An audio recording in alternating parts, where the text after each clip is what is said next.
Hi, my theater friends and family. I've been getting some questions about code switching and how that is related to theater. In carrying forward the idea of inclusion and especially representation and all of the conversations we've been having, I have some ideas to offer. What is code switching? In its basic form, code switching could be a multilingual person switching languages in the same sentence to be clear of what they're trying to say or because they're speaking to multiple people. Code switching can be someone with multiple dialects switching between these dialects based on who they are speaking to and who is surrounding them. For example, this is not my natural way of speaking.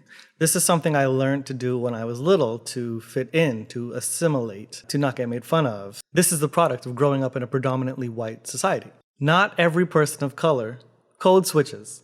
Not every person of color has other dialects besides speaking neutral. Some of us really do speak like this. This is what we sound like. Now, if I'm a little more comfortable with you, I might talk a little more like this.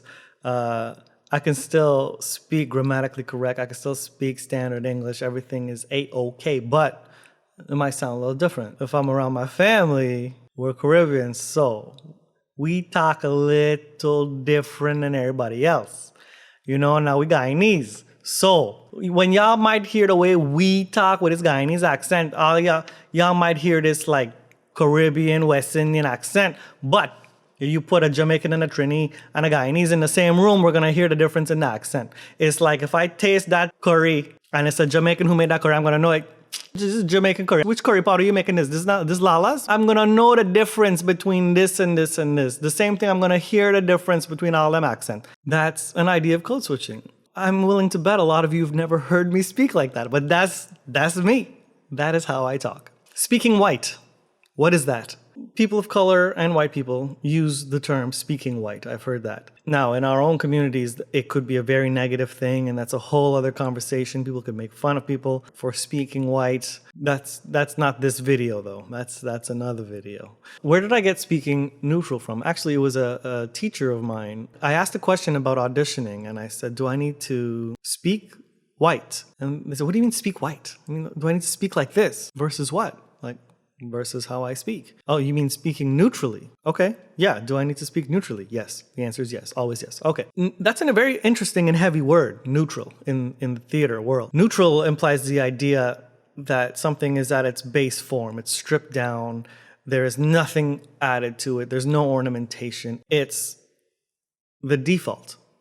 In society, which carries into theater, speaking neutrally, or the lack of the ability to speak neutrally, carries some pretty heavy ramifications. There are very real consequences for not having the ability to speak neutrally, to speak white. You might not get a job because it's deemed that the accent you have is offensive, or perhaps the accent you have isn't as easy to understand as someone who spoke like this. There's an idea of being lesser than, regardless of the proper use of standard English. And we do our best to speak like this for cultural compatibility and for social approval. My mom is really good at speaking white. But my dad, I don't even know if he knows. He tries. I don't know if he knows or not because it's something that just happens, but he speaks differently around like when he's at work than when he's with us. But the thing is, it's not neutral. It's this whole other accent that comes out because he's trying to maneuver his accent. I love you, Dad. I love it. But I have friends who are like, what accent does your dad have? I was like, I don't know what his man is talking. I don't know where the accent come from. And I got my accent from him. All of these ideas funnel to a bigger idea that minorities or immigrants or people of color or others are only acceptable if we act a certain way, if we sound a certain way, if we dress a certain way. So how does all of this apply to theater?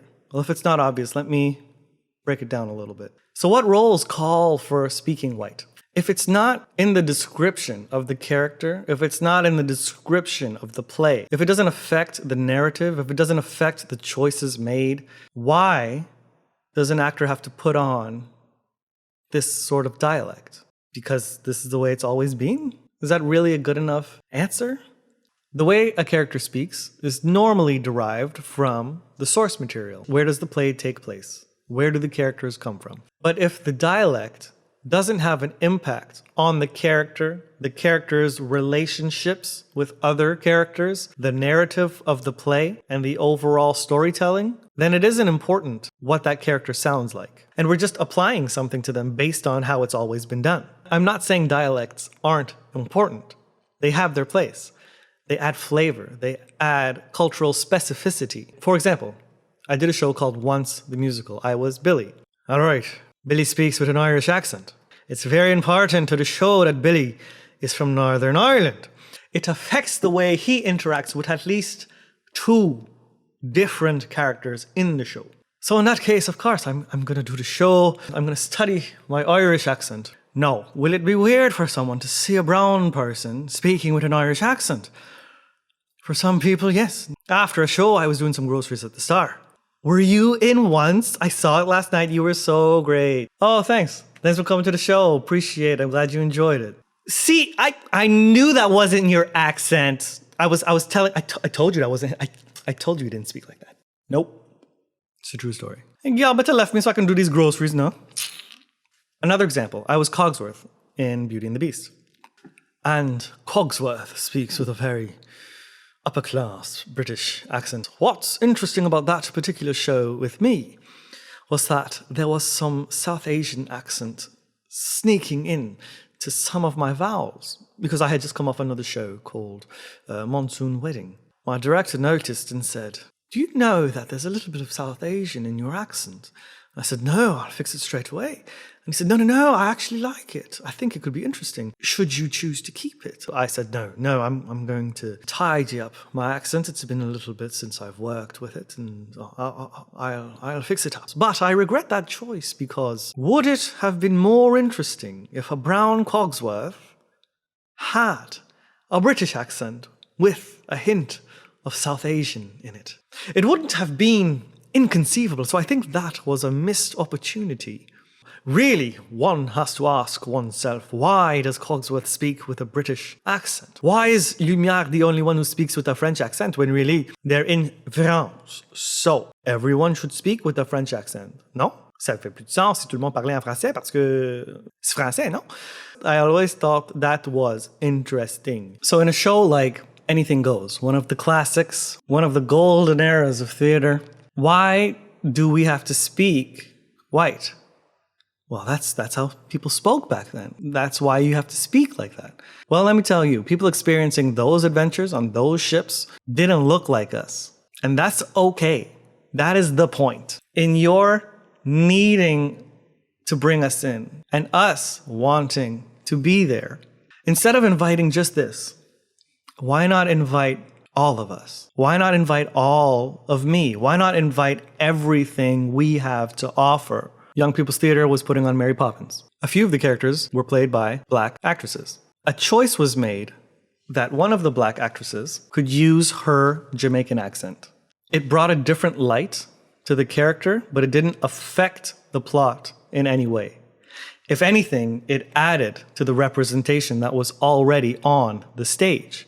Instead of stripping away elements of her that made her unique, that brought her to the default, to the neutral, they kept some of that, and she could still be that character and bring another part of herself to the character.